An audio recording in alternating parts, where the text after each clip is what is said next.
এটা তো যেহেতু আমার ১ম প্রকাশিত বই, আর আরেকটা ব্যাপার হচ্ছে কি এখন আ যেকোনো কিছুই মার্কেটিংটা মনে হয় গুরুত্বপূর্ণ। আমি ব্যক্তিগতভাবে কোনো মার্কেটিং করিনি।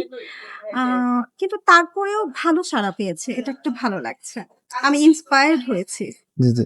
তো এই বইটা মূলত কিসের উপরে লেখা এবং মানুষজন এটা পড়ে কি শিখতে পারবে? আ এটা হচ্ছে আমি যেরকম রবীন্দ্রনাথের ছোট গল্প আমি কিছুদিন পরপরই পড়ি। কিছু ছোট গল্প আছে যেরকম 'কৈমুকী', 'শাস্তি', তারপর হচ্ছে 'এক রাত্রি'। কিছুদিন পরপরই পড়ি। মানে একটা গল্পই বারবার পড়তে ভালো লাগে। তো 'হৈমন্তী' অনেক বেশিবার পড়েছি। এই বইটার নাম হচ্ছে 'নব-হৈমন্তী'। মানে রবীন্দ্রনাথ ঠাকুরের সময়ের যে হৈমন্তীরা ছিল, আ নিগৃহীত।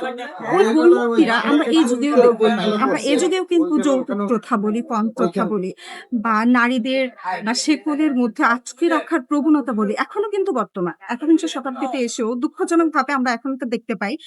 ওই রবীন্দ্রনাথের হৈমকে এই যুগেও যেই হৈমন্তীরা বেঁচে আছে, ওটাকে রূপ দিয়ে আমি কবিতাগুলো লিখেছি।